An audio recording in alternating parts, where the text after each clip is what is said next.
Hello, Crystal Oculi here. I'm the Chief Financial Strategist here at Confidence Wealth. And whenever we come across stories or any sort of a lesson we can learn, I always try to share that with you. So then that way you can also put some of our experience to use. So for today, I want to really quickly introduce you to Joe on our team, who is actually our compliance officer. So Joe, you want to say hi really quick to everyone? Hi, everyone. Thanks for joining me today. And Crystal, thanks for having me. And first and foremost, I want to say, Joe, thank you so much for doing that with me, because I know this really is very close to your heart and what you just went through. And it's really fresh. And I really appreciate you sharing the story. And for everyone out there that's listening to this, you are going to really experience hands-on some of the things that even someone who's been in the financial industry experiences with their loved ones when someone passes away. And what are the things that they wish their loved ones would have done? What are the things that they also could really give back to you and say, what happened there? Because there is a large population that doesn't want to really deal with things such as sickness, death, things that really come about that we don't want to talk about. And it can really cause an issue for the next generation that's really planning and helping, set things up after something emotional that occurs. And now they have to deal with the financial aspect of it. And where we thought this was very interesting is through just I was checking on Joe a couple of weeks ago when he shared that his mother passed away, and I wanted to see how he was doing. And as he started telling me the story, it just unraveled. And I realized, oh my gosh, this is so important to share. Because Joe, you're in the financial industry and your parents clearly didn't utilize your expertise and helping them. And maybe that's what we're going to discuss today, really to understand what happened and what kind of tips we can give to people as they're going through it. So first of all, again, my condolences. I know that this is so new to you. So again, thank you so much. And I know everybody listening to this is thankful to you sharing this as well. And maybe you can tell us a little bit. I know your mom just recently passed away, but tell us about the experience and, did you know this was coming and, what was prepared and where do you feel like the lack was? Thank you, Crystal. And yes, this is relatively new and raw, but you're correct. My parents didn't prepare very well, especially for having a son who has been in financial services for well over 20 years. So that makes it all the more important, I think, to share this with the people that we care about, with our clients and their friends and family. What I'd like to kind of share here is a little bit of a story, if you will, and forgive me if I go off track, but my parents were, your average working class couple. They had, a 53-year marriage and they had 3 children, and overall life was pretty good. They were never wealthy folks, but they didn't really plan for the future. They lived under the idea that the future would take care of itself. They definitely retired. One of them had a pension. One of them had just Social Security. And in 2019, we found that my mother had been diagnosed with liver cancer. So that was sort of the start of everything. And at that point, despite years and years of me begging to have the family discussions about planning and what steps had been put in place and what hadn't, finally, after that diagnosis, my parents did open up to me about their financial situation. Now, unfortunately, at that point, it was a little bit too late to get a lot of the protections in place. With a diagnosis of cancer, it's sort of hard to get, life insurances and, any death benefits in place on any investments and things of that nature. So unfortunately, it was a little too late to fix the damage at that point. And that's also when we found that there was really no savings either. So that's interesting, Joe. So first, I'm noticing the timeline. So right before the pandemic is really where the announcement where, your mom told you this was going on. So I'm sure that made it even tougher, like setting up a trust or trying to do anything like that, which first of all, did they have a trust in place even? No, unfortunately, my parents didn't take any of those steps. And by the time that we realized that, we had an issue to deal with, there were so many things that couldn't be done. And at that point, we thought there was a minimal amount of assets, so a trust wouldn't have been beneficial at that time, and so unfortunately, they weren't good candidates at that point for a trust. However, and you're right, it was right before the pandemic. So about a year into her diagnosis and the COVID-19 pandemic hits, we're all locked down. Like many people, my parents got the itch to look for a new home. Oh, yeah. That was new puppy or new home, right? Wasn't that right? Everybody got a new pet or a new house. I was guilty myself on the pet front. Okay. But so my parents actually did find a new home and sort of made a not great situation a little bit worse, unfortunately. They took their home that we had purchased in cash several years before and sold it and took on a pretty hefty mortgage. And again, I was consulted after it had happened, not before. So that right there, right? That right there is a big lesson of like, do we really want to add on a heavy mortgage in retirement to maintain our lifestyle or even add more to our lifestyle? I assume that's what happened with them. You're correct. So it definitely had an impact on their lifestyle. And when we stop and look at their particular situation, the pension that my mother had was bringing in the majority of the income in the household for the month. So now as we fast forward a couple of years, and my mother has recently passed, we're now faced with a situation where my father has little to no savings. He's lost his wife of 53 and a half years. And unfortunately, he doesn't even have the luxury of staying in his home to adjust to the grieving process. We are having to sell his house. In fact, we've listed his house as of yesterday, which was 2 weeks to the day since his wife passed. Yeah. And not the best time. It's not even a seller's market on top of it.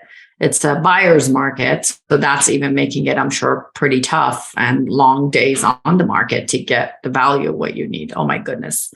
So, first, thank you again for being here today. I know this is so tough to share because you're having to, again, help and deal with all of this. And, for our clients, if you're listening to this, you know that there is not everything we know about our parents and what's going on. Some of our parents will share everything with us and all the finances are right on the table. And then there are parents that we have that are, been in a situation where keeping finances is secretive to them. And that's understandable, but sometimes we really have to be able to educate and see how we can make the loved ones we have in our family move on making sure they have certain protections in place. So Joe, even though this is unique in a sense that in retirement, they ended up buying a debt in a sense, and now having to change things. But there are situations where people do have money. So let's say, for example, you are living in a house that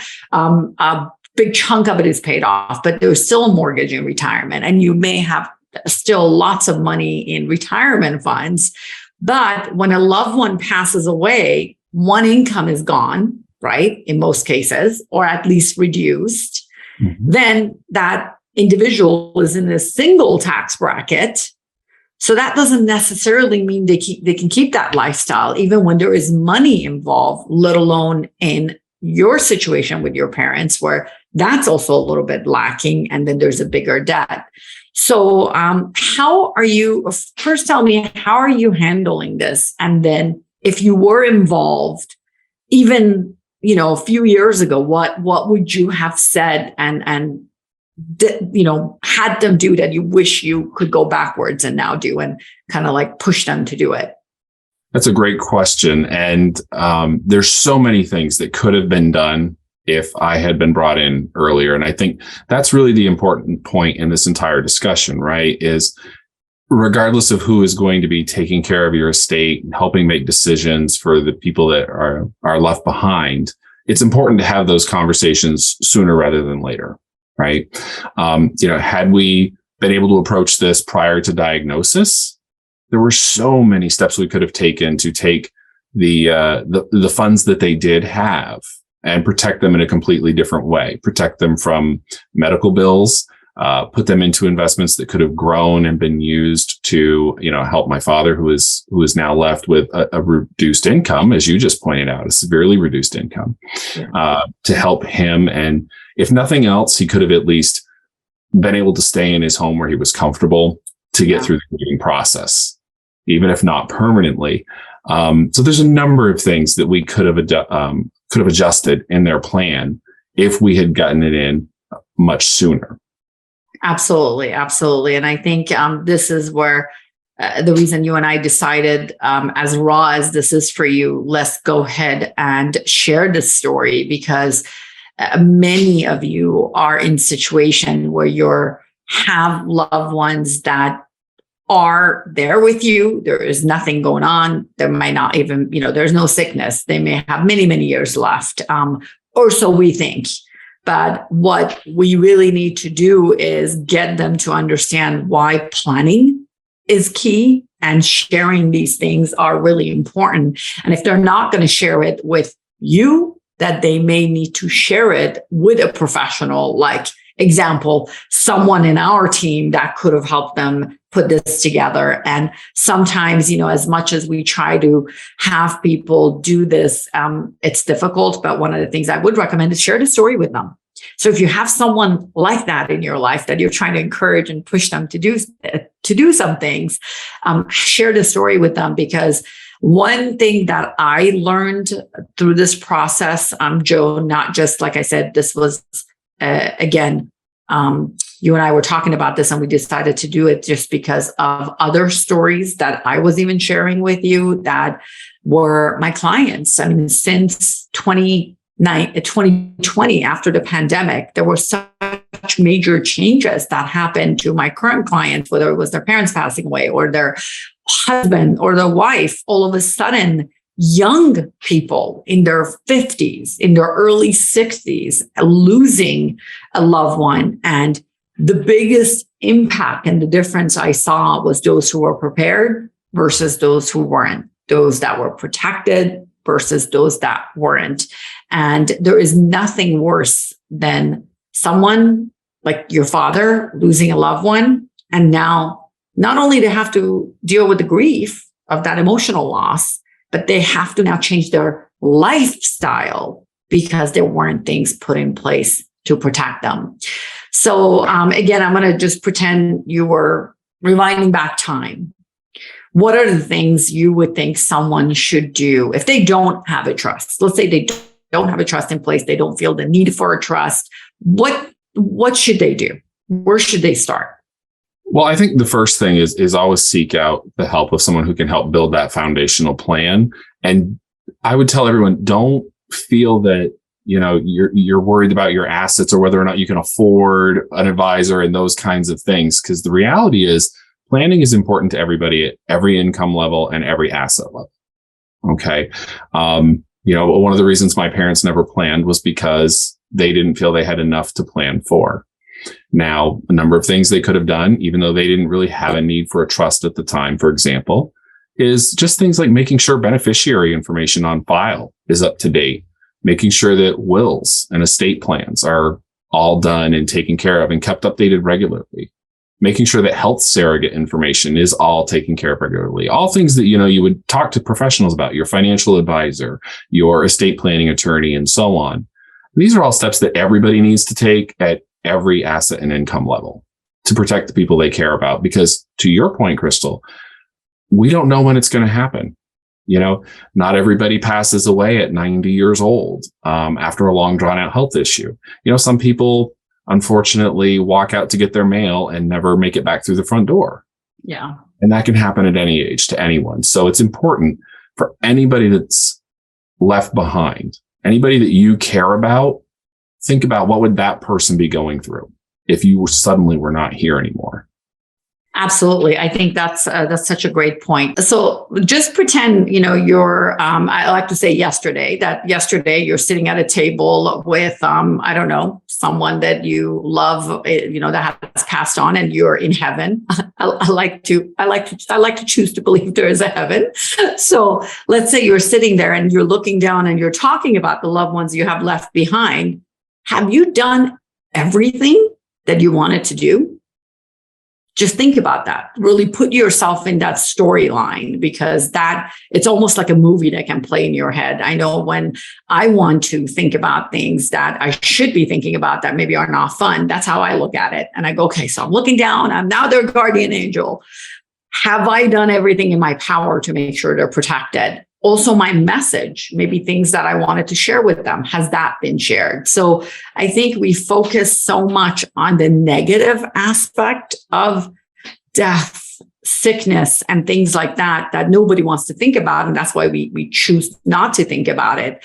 But if we take that all out and just think from a positive aspect, that this is yesterday, I happen to be there, what would I be doing? So it's not really future intended that you think something is going to happen to you. It's more like you just changed and shifted, that story in your head. So then you can start thinking about, oh, well, I didn't do this, I didn't do that.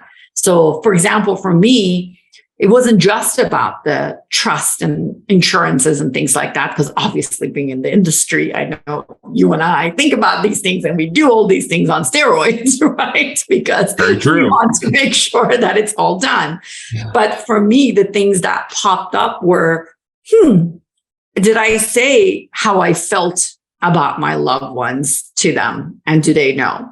So for me, it was recording certain tapes that, it's not tapes anymore. I'm using that as an example, but, get on your iPhone and record certain videos that you can save to iCloud. So, and that they're marked, again, as if something happened to me, this is what I want you to play. Now, you don't want to give that to your loved ones now, so they would know that, like, this is something that you want to put maybe in your trust, in your will, a letter of instruction that goes into that folder that says, hey, I have a recording for you to watch, saved under whatever it is, or there might be a USB that you put it in. So, but that was important to me because I wanted that, right? Or, I had a client that shared with me, which I thought was great, that she shared everything she wanted to share with everyone at her reading. And, so she's like, that was a little bit, she's like, I want to have control beyond waves in a fun way. So that's what she did. And it's great. And I know when she shared this with me, it was 5 years ago, and she was in great health. Nothing was going on. And there was absolutely no reason for her to think, I need to do this now, but she did it. And recently she is diagnosed with cancer. So even though she's going through chemo and looks like, knock on wood, God, it's going to be just fine. But she said, oh my God, thank God I did that. Because if I did it right now with the emotional thought process of what I'm going through, I wouldn't have sounded the same. So those are, tiny things that we can share. So what other things now you're looking back that you can think of that you think this would have been great, or things even your father shared with you that he wishes, your mom had done? Or himself. And you brought up a great point, even talking about the digital world. I mean, it's pretty easy to recognize that we all live in a pretty digital society now, right? Yep. We all have passwords upon passwords that we have a hard time to remember. Yep. That has been a constant challenge. So, my mother was the more tech savvy of the two. And when she passed, so did all her passwords and all her access. And now we're having to go through a number of extra steps to be able to get my father access to even his own credit cards and the power bill and things like that because of her passing. And, even his car insurance. These are things that people don't think about. We all watch the TV and we hear certain, products and protections talked about, but we don't think about the little things like just having the password to the email address. Absolutely. That is all stuff that, to your point, Crystal, very helpful to make sure that somebody is going to be able to access that. Somebody that you trust when that moment happens. Yeah. And that you have it in an organized matter for them. This is such a good point you brought up, Joe, because I've been like passionately trying to get all my clients to utilize the Confidence Vault for themselves, because they have access to things that are private to them. There is like folders, insurance folders, estate planning folders, message to their family. They can create this entire digital organization that's on cloud, encrypted, because we all know this website is one of the top websites in the industry. So again, you have the face of Confidence Wealth on it, but this is already a site that's been around for a long time. This is made for these types of things. So with that said, this is something that is not, I don't see all my clients utilizing it. It's like the 20-80 rule, right? 20% of my clients are utilizing this and they're doing a decent job. There's that 10% that are doing an incredible job where they're putting everything you can think of, like they are putting credit card statements and how much debt they're in into the vault. They're putting in a digital copy of their trust into the vault. They're putting what websites they have and what are the usernames, and then they'll point to where they should go for the password, so it's not all in the same spot. So it's really a great digital folder for clients to use, but most people don't spend the time to really even get into 5% of what it can do, let alone the 95% of what it's capable of. So I'm hoping through this just storytelling today that I can encourage, if I can get a few more of you on that site to start utilizing this to really create your own like digital legacy that you can just give username, or you can tell us. I'll give you an example. One of my clients said to me, so I put everything in there. Everything, the deed, everything. She did such a great job, and it's private to her. So I have absolutely no access to that. But she said, what I want you to do is if something happened to me, she put in letter of instruction that we can allow her children to create a username and password to access everything she has uploaded. So now we have that. And then she told them to contact us and say, you don't need to go through looking through the house. That will just make your life easier. And just imagine, Joe, if mom had something, how much easier this would have been for you. Exactly, Crystal. And, as a son grieving the loss of the mother, it would have been incredibly valuable. So to everyone out there who's a parent, I ask you to think about what your kids are going to go through, or, if you have, a partner or spouse, what they would go through as well. And as a compliance officer, I have to tell you, Crystal, it's a wildly underutilized tool. It can make it so much easier for everyone that's left behind, everyone from your financial professionals and attorneys and CPAs to the executors of your will, your family, and even any other friends or other loved ones that you may have. It is going to make it so much easier for them to know exactly what your wishes were and how to carry them out and have the access they need to do so. Absolutely. And what's interesting is when we even brought on board this site, because, there's a lot of expenses, as that go towards bringing something as powerful as that for your clients to utilize. We weren't just thinking about when they're not here. It was about when they're here and they can be organized. And one of the best stories that I can tell you is I had a client a few years ago, and this was pre-COVID, when, everyone's traveling everywhere a lot more often, and they were in Europe, and somehow, some way, I don't know what happened, but they lost their passport, they lost their wallet, their credit cards. So they think it was obviously stolen, whatever happened. And she said she was panicked, going, oh my God, I'm in another country. How am I going to get access to all these things? She said, literally it took me 5 minutes. And then I remembered, I have a copy of everything in my vault. She's like, I never thought I would think of Confidence Wealth when I'm traveling, but there I was logging into your site.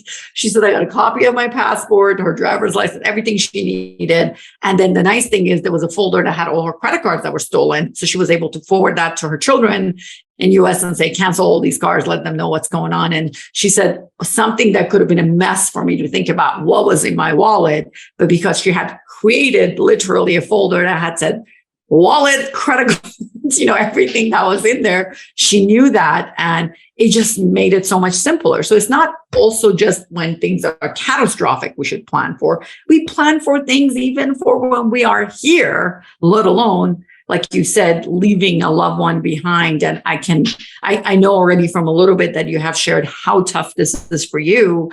And I can only imagine how tough this is for your father right now, having to deal with this. So any other tips you can give us now, unfortunately, going through what you're going through, besides being planning and being ready? Is there anything else that personal, even on a personal level, that you wish was thought about? I think the biggest thing there, Crystal, is that everybody just needs to acknowledge it. We all like to bury our heads in the sand thinking we're going to live forever or that we don't need a plan, but we do have to have that foundation. Each and every one of us, whether you are a single person or whether you've got, 10 grandchildren, doesn't matter. Everybody needs to plan, and they need to plan with a good professional that's going to give them the access to things like our vault, for example. These are all components that go into a good foundational plan, is having access to all of that, making sure that all the professionals in your life are working together towards the same plan and the same goal is very, very important. Hiring just, one person who can only do one component of it doesn't really help you plan, for example. Exactly. So that's all very, very important stuff. And then just informing the people who are going to be left behind, regardless of who the executor is that's going to be handling the estate. You want to make sure that that person knows where all this information is.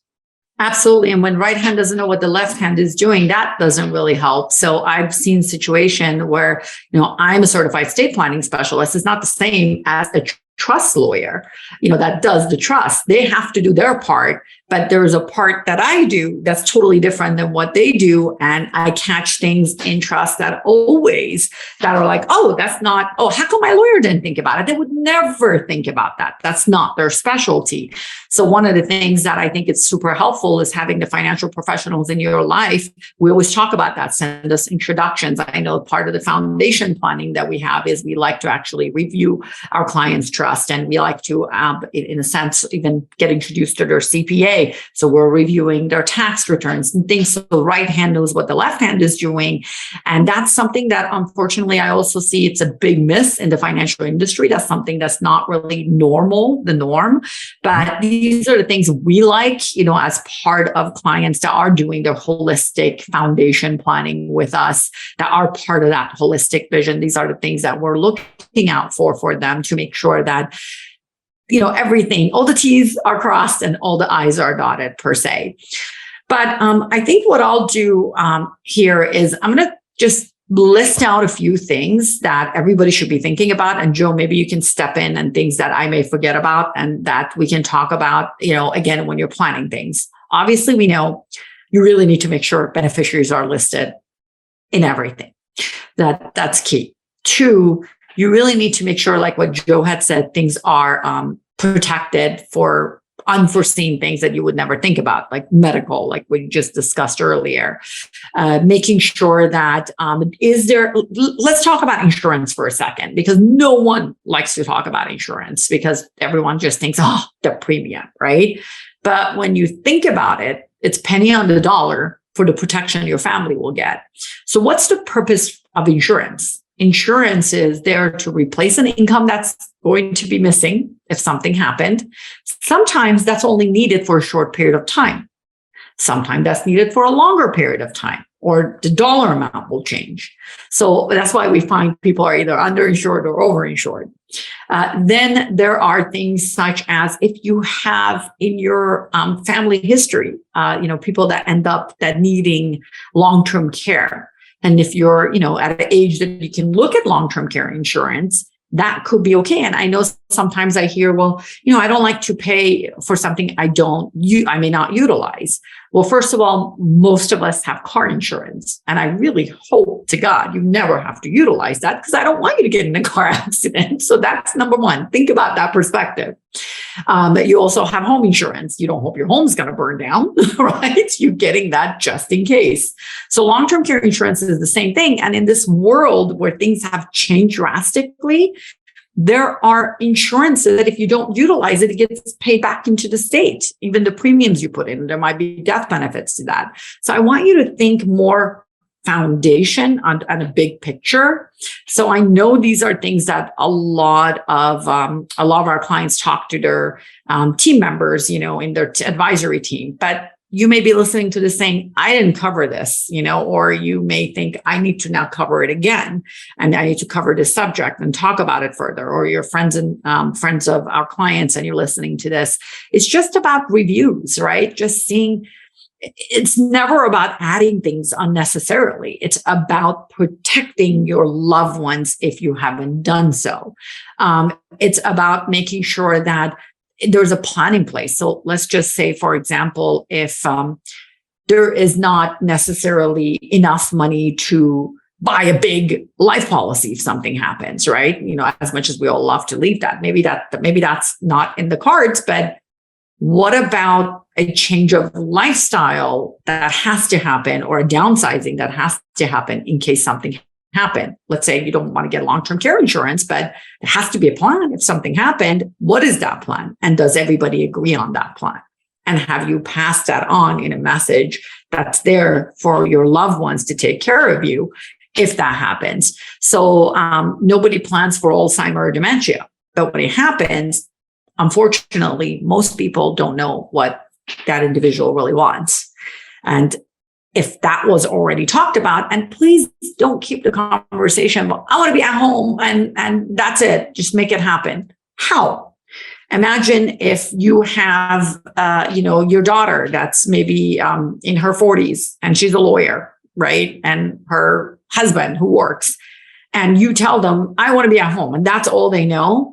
And now something has happened to you. How are they supposed to take care of you if there is not enough assets to protect against that? Or which assets are you willing to liquidate? And do they know that?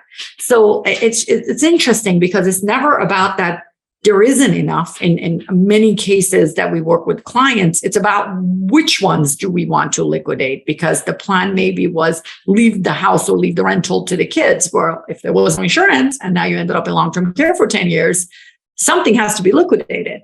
Which one goes first? Is that part of the plan? Have you thought about it? So it's interesting, because it's so much deeper than just sitting there and just thinking that, oh, I have enough, everything is going to be okay. I hear too many people talk about that generality. And I made it a mission this year, Joe, just seeing, this, because you saw how hard 2021 and 22 has been for a lot of our clients. I've been sharing that with you about the losses that were there. And I loved when I didn't have to even worry about it, because we had already set up a plan in place. The ones that suffered were people that just came to us during the process and had not set anything up, and something happened before even anything was in place. Or it was friends and family of our clients that were referred to us after something bad happened, in a sense, kind of like what happened with you. You weren't introduced to your parents' finances. You were introduced aftermath, right? The aftermath is so much harder. And there's nothing anybody hates more than having to tell someone, now that you lost a loved one, I need you to also pack everything up and put your house on sale, because you can't live the lifestyle you were accustomed to. You don't even have time to grieve about it, because we got to really get you to start having this plan in place. And I think you can probably share on that too, because isn't this the toughest part for your father right now?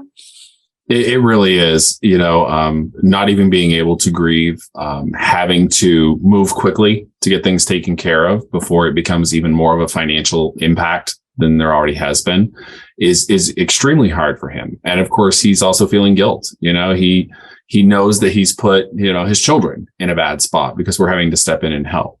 And so there's definitely a degree of guilt that goes with that, and survivor's guilt as well, that you feel when anyone passes, right? Exactly. And I think, Crystal, you touched on something, and you were talking about different products that can be used in many different ways.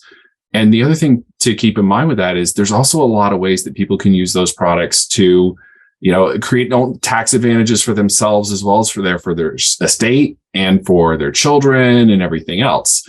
One of the things that I've been having to watch is with what little assets my parents did have together, I've definitely had to give my father a lot of guidance on what to liquidate and what not to liquidate and where to pull funds from. Because as you mentioned earlier in our discussion, his income tax bracket is going to be changing now dramatically. Yeah. And those tax implications of pulling funds from the wrong place to cover the monthly bills could put him in an even worse situation when we file taxes next.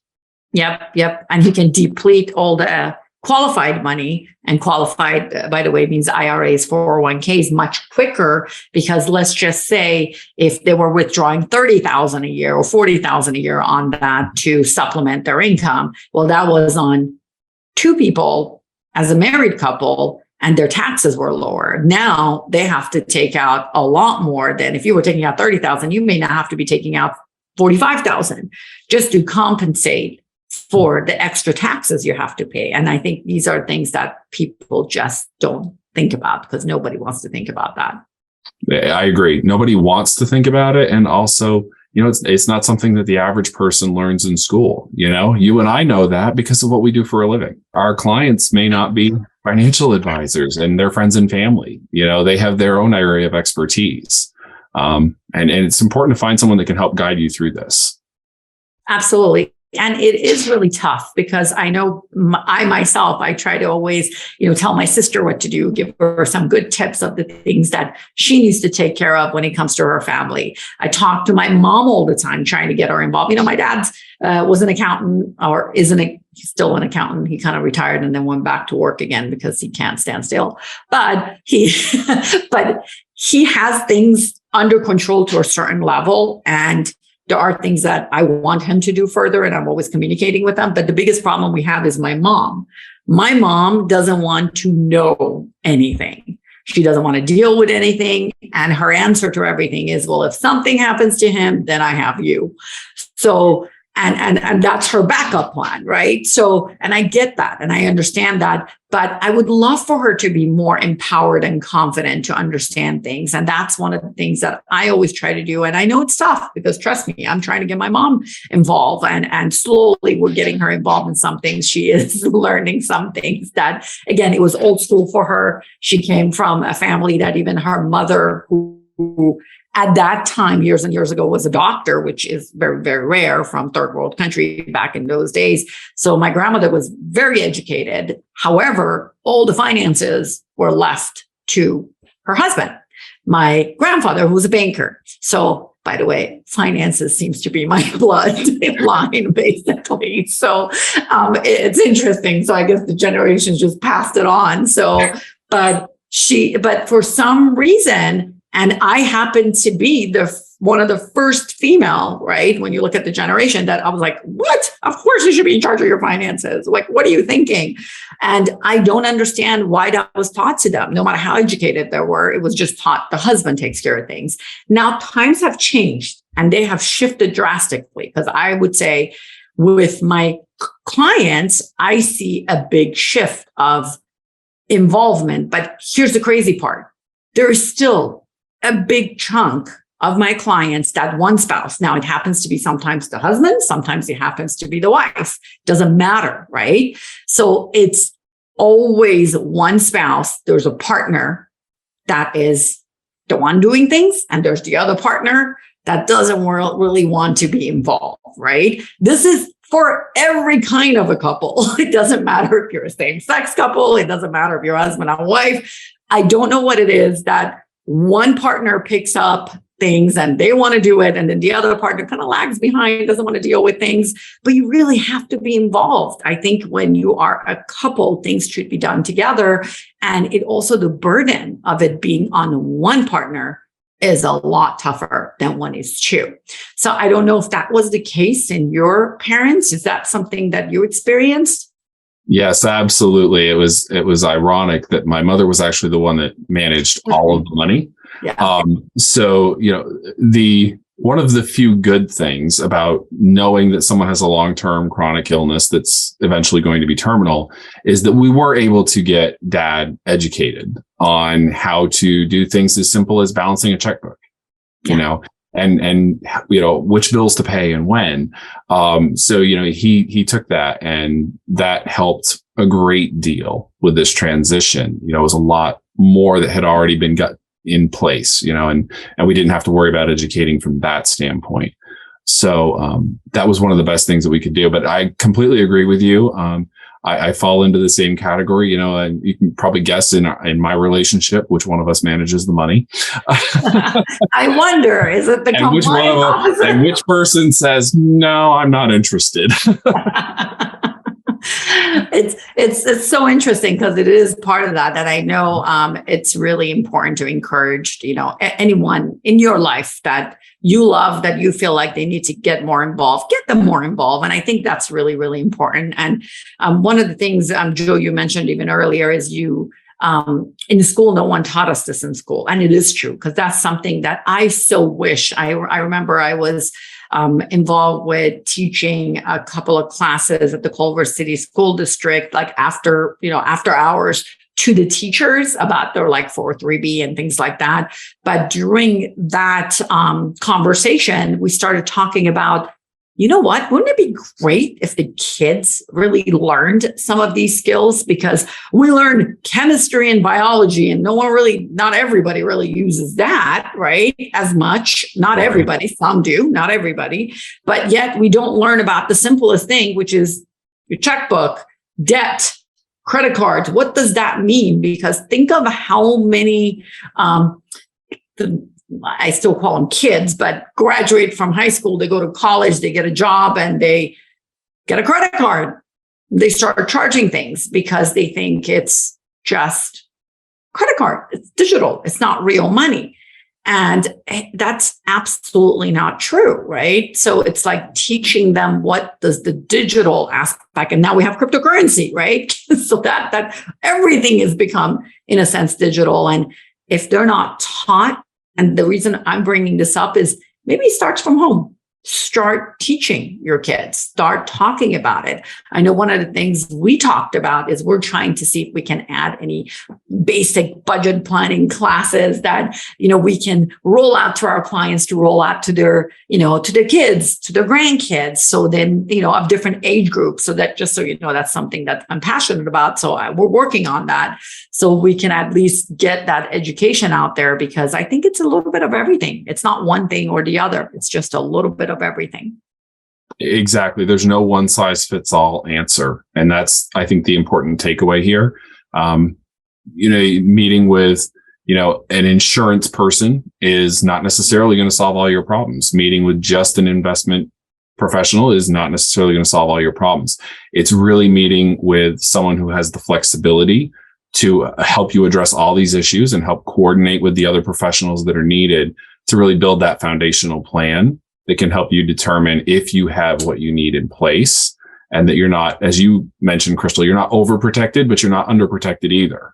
Absolutely. And I think that's why holistic planning is so important to us. And that's why we actually did bring on board internally an insurance expert, because we got tired of having our clients go and meet someone outside and they come back and they either have a massive amount of insurance, or they were given insurance that didn't even really fit into their financial picture. So now we're able to control that, because the insurance specialist educates, and then the actual certified planner looks and sees, does that really plug in to that specific plan? So it really is important, that whole the foundation, and we keep talking about that, but it truly is foundational planning that really matters.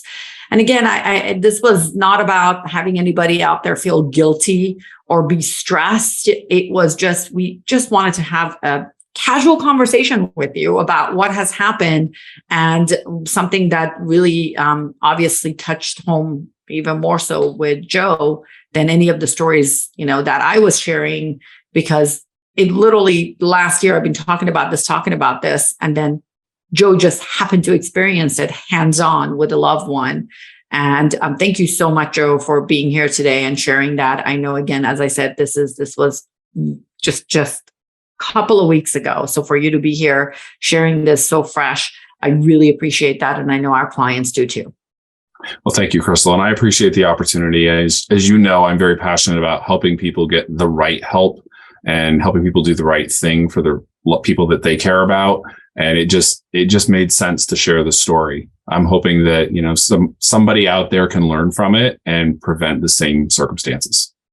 Absolutely. And if you have any questions for either one of us, feel free to message us here. We'll answer all your questions, so don't worry, depending on how many, it'll be either immediately or within 24 hours. But we promise we will answer all of you.